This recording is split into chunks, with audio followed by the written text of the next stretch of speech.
Hello and welcome to my Harlem Portraits. As you can see, this is a new setting, which is due to the fact that we are still in COVID times, unfortunately, and so we are not in the studio. And to start this new series, I have a very, very important person with me because we are talking in this program about Black excellence in every field. And the host I have with me, my guest, sorry, that I have with me, Pat Stevenson, is definitely the identification and the example of Black excellence in quite a lot of fields, actually. So welcome to my Harlem Portrait, Pat. Thank you. Thank you for having me. Pat Stevenson is celebrating this year her 25th anniversary as 100% owner, founder, and CEO of Harlem Community News, Inc. It's a free paper which is distributed in 25,000 copies in 4 boroughs. It is a certified New York City and New York State NWBE. Congratulations, Pat. Thank you. This is an incredible, incredible achievement for someone who started by herself 25 years ago. You moved to Harlem from the rest of the United States where you lived for many years. Well, actually from Queens to Harlem. From Queens to Harlem. And before that you were... But I'm from Savannah, Georgia originally, but I moved from Queens to Harlem. Fantastic. And before you came to Harlem to publish, you held various positions in media and advertising, and that includes Vice President of Media and Promotion at J.P. Martin, managing media for Anheuser-Busch and the Budweiser Superfest concerts in 50 major cities. You were the media director of Uniworld Group, which at that time was the second largest Black agency in the nation. And you were the managing plans and executions for different accounts that included General Foods, General Motors, AT&T, and others. Incredible career, but then something happened that stopped you from doing that. And what was it? It was something as simple as a fear of flying. I was on a trip to going to Egypt, and my plane was tumbling to the ground. Of course, it didn't crash because I'm here, but that incident just, I developed a fear of flying, and my entire career in advertising was based on flying. The Superfest concerts were in 15 markets. I had to go to those cities 2 or 3 times within 6 or 7 months. I spent my life on planes traveling. So having a fear of flying was not good for the career path that I was on at that time. And I tried to get over it. It didn't work. So I had to find something else to do that was local where I didn't have to fly. And that's what brought me to where obviously I was supposed to be anyway. Into the publishing business. Your divine plan. Well, no, I think it was God's divine plan. And finally, I just stepped into the role that I'm supposed to be in. And I say that because as I started publishing, and I'm not a journalist, I didn't go to school for journalism or publishing, but I felt very comfortable in what I was doing. And it seems as though the natural talents that I have and the skills I picked up over time actually prepared me well for what I'm doing now. So that's why I decided, okay, God, this was your divine plan for me. So now I'm on the right road.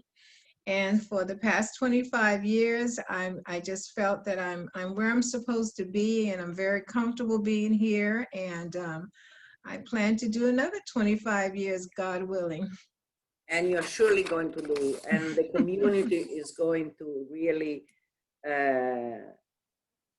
treasure from what you're doing. I have to say that this interview to me is very, very special, because I've known you since 2013 when I first moved to New York, to Harlem for good. And you were one of the first to really embrace me and really made me feel part of this family, the Harlem family. And you realized that I wasn't in a good moment because my dad had passed and I had left my job and so on. And you said, you need to do something. You can't stay there doing nothing. And you said, you have to write for me. And so you told me, you like theater, you are into theater, so write about theater, write about entertainment. You know everybody, do that. And that helped me really to get out of the situation, the mental situation I was in. So I will always be grateful for you for that. So here we are, and I believe very closely to you and your ups and downs during these years, both from the professional point of view and from the health point of view. Mm-hmm. But you went through it all, you weathered it all, and came out a winner. So I'm very honored and proud to be part of your journey, because what you've done, expanding your business from the written paper to the online, to the social media, and reach out to more and more communities, helping people. And especially from what you managed to do since COVID started. It's just amazing. So tell us how you got through it, what helped you, and what are the main events that you'd like to underline that you support and do. Okay, I'll start with one correction for you, Maria. We're not through it yet. Nobody's through. We're still getting through it. Yep. Well, I was coming off of my best year, 2019. I had, the first year I had made a profit. Business was going along very well. And then in March of 2020, you know, businesses closed down. And in my business with the community newspaper, basically our revenue comes from advertising. Mm-hmm. And so some of our bigger advertisers, such as Macy's department stores, Columbia universities, Hostess, the colleges, the theaters, you know, they were all not operating. So that meant that there was no advertising. As a matter of fact, the first week the city was closed down for COVID in March, I lost over $100,000 that week in future contracts. And I really didn't know what the future, just like most people. Most of us, you know, we were shut down. We didn't know how long it's going to last. So I just put my faith in God and just took it day by day, literally. Fortunately, media is essential, and the decision by New York City, New York State, and the federal government to continue to advertise the safety measures from COVID in community newspapers kept me afloat. So those ads continued and still continue every week. Of course, they were weekly, so I didn't know, you know, from one week to the next what was going to happen, but that helped to keep me afloat. Also, I reached out to an organization I used before, New York PACE. They helped me to get to the point in 2019 where I was profitable. So this time they, you know, asked if any businesses needed their help during COVID. And what they do is they offer you some consultants who are usually Ivy League students, grad students, or some with experience. and they assign about 3 of them to you, and they literally spend about 6 weeks talking to Oh, you about your business, about what you think the problems are. They go back and they do research, and you continue the discussions, and that's what we did.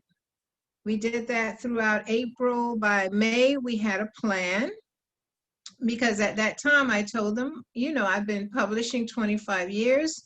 For my 20th anniversary, I had a fundraiser and over 200 people attended, and that's not going to happen this year.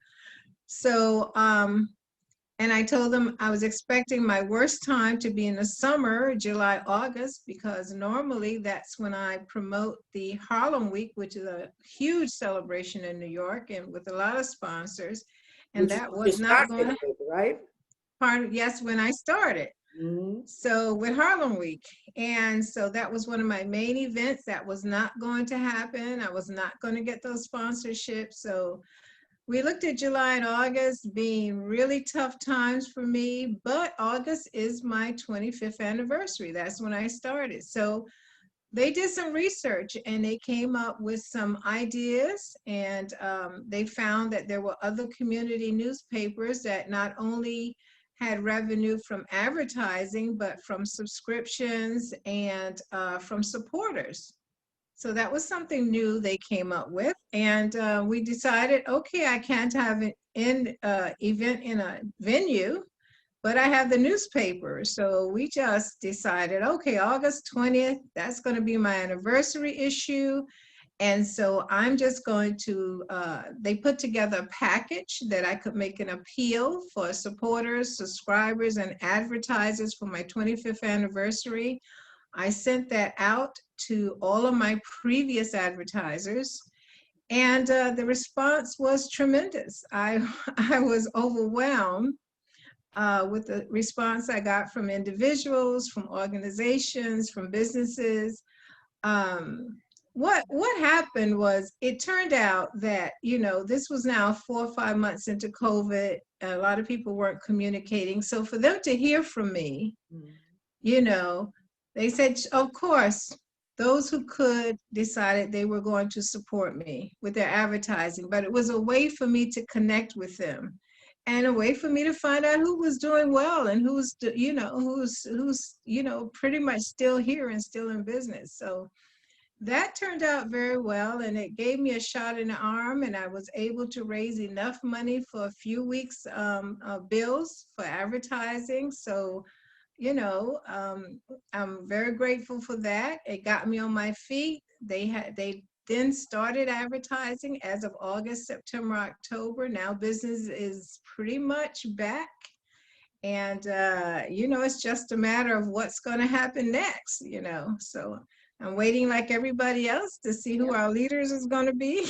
Exactly, exactly. I guess after November 3rd, we'll have some idea of what our future looks like. And so, like everyone else, I'm gonna wait. But right now, business is good, and I'm thankful to New York Pace, and thankful to God that, you know, That you are. this, yeah, that I was able to stay in business during this whole pandemic. And this situation and the fact that we don't know what's going on brings me to another moment in which you surprised me, because all these years I had been trying to write about politics, and you always told me, no, no, no, no, no, no, because I don't want any controversial. I only want to write good news. Yes, that's my And motto. Good news you can use, right? exactly. That's always been your motto. And since I have been in politics all my life, I was like, I want to write politics. And one day you called me and you said, Maria, are you ready to write about the anniversary of the end of slavery and say what you want to say? And I said, yes, but I'm ready. And I know, because you told me, that what prompted you was the crazy situation in which this country is now, because we have 2 pandemics. We have the COVID pandemic and we have the blatant, systematic racist pandemic, which has been really enhanced and brought to the surface by an administration that has not been able or willing to, instead of dividing the country, unifying the country. So here we are in this situation now, and I'm glad that you took the Black Lives Matter movement very seriously. So tell me what prompted you to do that, and what did you do? Well, I don't know that one can say something prompted me, because the message of the Black Lives Matters movement has been with me my entire life. I mean, I'm from Savannah, Georgia. I was born in the 50s. You know, I grew up as a child and I saw the water fountains and the restrooms that said white only, Black only, you know. So it's not something I saw on TV. You know, it was part of my, yeah, it's part of my life. You know, my family was out marching as a child. I learned the songs in church and at rallies with my family. So, you know, that's been part of my life. That's been part of my reality. During my career, I have had situations in which it was always brought to my attention that I'm a Black woman, or I was very aware that I did not have all the opportunities as other women, but you know, I didn't let that stop me, but it was always right in front of me. And when the Black Lives Matter event started, I felt right at home, like, okay, so now, because, you know, for years, there have been a lot of people who felt, okay, you all have arrived. You know, you have all of these people, Oprah, they, you know, they're billionaires, and now you have a Black president. You should be good. But what a lot of people didn't understand was, yeah, well, that's a few people out there, and that's on the surface, but that underlying racism, you know, was happening, you know, being void of opportunities was still happening in the community. So when the march came to Harlem, I had to leave my house. I put on my mask and I left my house and I went out there. I had to. I felt I just couldn't just sit and just watch it, you know, because it's part of me and part of the movement I'm already a part of. So being out there and feeling the energy of people who wanted to see a change, I was compelled to capture that in the paper. And I did. I captured the entire Black Lives Matter movement in the paper. When I noticed, like everybody else, that it was happening all over the world. And knowing how you really wanted to write about this topic, and seeing that it was happening in Italy and, you know, Paris and just everywhere, then I felt I wanted you to talk about it from your perspective, you know, as an Italian woman, you know, watching what's happening with Black people in this country, and you're worldly, you've seen, you know, the treatment of Black people all over the world. I thought you had a unique perspective that you could bring. And that's why I asked you to write an article, which you did a wonderful job on. And I got a lot of comments about that article. But yeah, this was a time I had to just come out of my, you know, but I think it's good news. It is good news. It was good news. Black Lives Matter movement is good news that everybody's waking up. You know, as a matter of fact, I called it 2020 vision. You know, all of a sudden, you know, people's eyes are opening now. So, you know, amidst all of this darkness happening with COVID, you know, that was a bright light to shine, I think, and I'm hoping that it will follow up with some changes. But I am seeing some changes. Being a Black newspaper, I can tell you there are people advertising with us like Google who've never advertised before. And there are people that just feel they need to support what we're doing since we are, on a daily and weekly basis. We're talking about what's happening in the community. So there are things happening right now. So we're going to just see how long this shift, continues. And I just think, I think we're in for a new norm, not just because of COVID, but a new norm because of how people will learn to treat each other. I do feel that that's coming, and I believe the understanding, the better understanding is also there. So, we'll just, I'm looking forward to 2021. Well, we are all looking forward to 2021. Hoping that COVID has, right. Exactly, because I think what you said now underlines one very important fact that I thought when the Black Lives Matter movement started to rise because of the drop that made the vase overflow, like we say in Italian, of the murder of George Floyd. Exactly.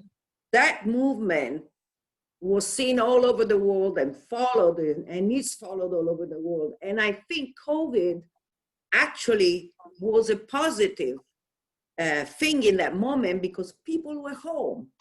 People had the time Exactly. to see what was happening and to follow what was happening. Had we been in a normal situation where everybody was busy with their Some life, would be with their too job, busy. Absolutely. they wouldn't have been able to focus on that as much as we did. And this, I think, has been very, very important. So now the message for these days, we only have not even 2 weeks left, is please do not stop. We need everybody to vote. Yes. Yes. We This need is everyone. fundamental. And it seems as though the message is being heard. From the information I'm getting, there are a lot of people doing the early voting. I plan to early vote next week. I believe in my heart early voters are Democrats. So we'll have a change of government, hopefully. And I just think it's interesting times for us. So the COVID's been good, been bad, but then good in a way. I guess that's what you're trying to get to. Exactly. But we're not going to forget those people we lost to COVID. And as I think about my advertisers, I want us to take 1 minute to think about Dr. Butler. She was an animal hospital. She ran an animal hospital in Harlem for 31 years. And she was one of the first that we lost to COVID. And it was a shock because she's a fairly young woman compared to me and had no underlying conditions that we knew of. So she was one of the first to be lost to COVID. And so, it was a tragic thing to happen to us, and still is, in terms of the people that we're losing to it. But, hopefully we're getting a better handle on it. And, we're gonna get to the after COVID part of our lives soon, I hope. Yes. We have gone over time right now. And we need to conclude this conversation, but because we have so much more to say, I invite you to another episode of my Harlem Portrait. Okay. And vote, vote, vote. Right? Right. Thank you for being with us, and we see you for the next episode of My Harlem Portraits. Thank you, Pat. Thank you.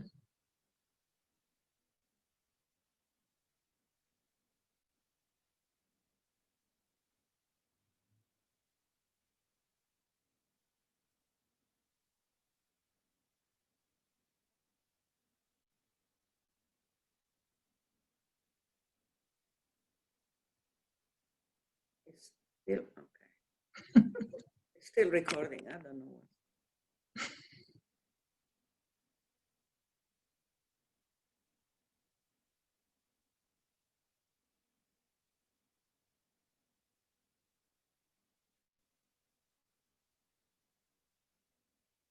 Still recording.